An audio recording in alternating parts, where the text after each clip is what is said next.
아까 그 잠깐 리포터에서 만났던 김모 씨, 그분은 요즘 좀 그래도 상태가 좀 나아지셨다면서요? 네, 지금은 이제 회복을 하고 계시는 상황인데 예. 이게 재발률이 굉장히 높은 암이라고 하더라고요. 그 혈액암이라는 게. 그래서 이제 5년 정도는 있어야지 지켜봐야만. 네, 지켜봐야 하는. 그래도 뭐 천만다행이네요. 네.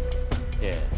처음엔 굉장히 좀 청천벽력 같았을 텐데. 네. 그런 게 다 원인이 무엇이냐를 따지다 보면 대개 이제 회사 쪽에서는 다른 변인도 있는 것이 아니냐. 그 작업장이 가지고 있는 환경 때문은 아니라고 늘 주장하다 보니까 갈등이 계속되어 오고 그 와중에 작업 환경에 대한 분석 보고서는 공개하기를 원치 않고 그건 좀 모순이잖아요. 그렇죠. 그러니까 그걸 공개한다라고 해도 입증이 사실 쉽진 않을 텐데 예를 들어서 오늘 보도해드린 김 씨 같은 경우도 상당히 시간이 지나서 발병을 뒤늦게 깨달았으니까요. 그래서 요인이 이게 맞는지 확인하는 과정이 또 필요한데 그런데다가 심지어 공개를 하고 있지 않는 상황이니까 그것조차 확인을 할 수가 없는 상태죠. 권익위가 그것을 일단 지금 중간에서 막아버릴지도 모르는 상황이라고 그랬잖아요.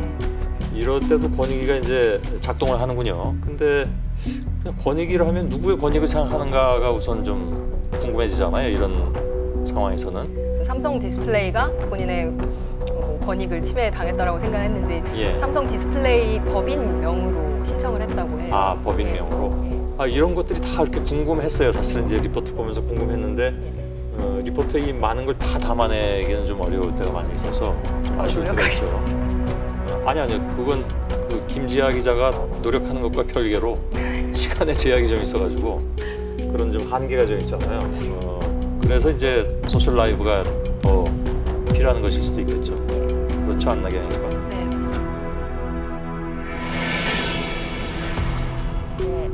고등학교 3학년 때 그 학교에서 취업을 연계시켜주면서 이제 삼성 디스플레이 공장 탕정 사업부로 가서 일을 하신 분인데요.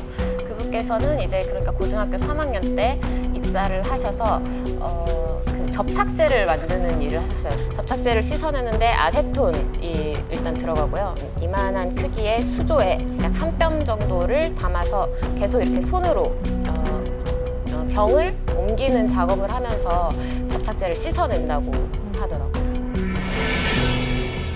사실 그 힘듦보다 그 유해물질에 대한 위험성이 더 클 수 있는데 그거를 몰랐다는 거죠. 그냥 냄새가 안 좋으니까 난 저 물질이 싫어 이런 식으로 생각했을 뿐이지 그게 나에게 바람을 일으킬 수 있다든지 이런 위험성에 대해서는 생각을 안 해봤다. 생각 못했던 이유가 이제 회사 쪽에서도 그런 유해 물질에 대해서 알려주지 않았던 거죠. 피해자, 유족분들 얘기를 들어보면 공통적으로 이런 안전 지침조차도 노동자들의 안전을 위한 것이 아니라 기계나 그런 부품들을 깨지지 않고 부수지 않고 잘 사용할 수 있는 그렇게 깨끗하게 사용할 수 있는 방안에 대해서만 좀 연구를 한 것 같다 이런 얘기도 많이 하시더라고요.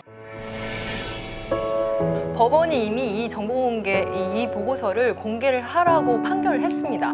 그런데 이제 행정심판을 요구를 했기 때문에 법원이 이제 하라고 한 이 부분을 또 다른 기관을 이용해서 사실상 받아들이지 않은 셈이라고 생각을 했거든요. 내일 위원회에서 회의가 열리면 이게 법원의 결정을 잘 수용하겠다라고 대외적으로 삼성전자도 노동부도 다 말을 한 만큼 좀 결정이 잘 났으면 하는 바람으로 오늘 이제 열심히 리포트를 만들었거든요. 지금 보상을 계속 한다고 이렇게 말을 하고 있지만 굉장히 약간 포함이 되지 않는 범위에 계신 분들이 있는 것 같더라고요. 시작은 삼성과 반도체지만 결국에는 우리나라 산지 시스템의 문제거든요. 병을 얻게 된 피해자들이 본인의 피해를 입증해야 하는 이런 시스템 때문에 이런 보고서도 공개하지 않으려고 하는 거고 입증을 못하게 하려고 하니까요.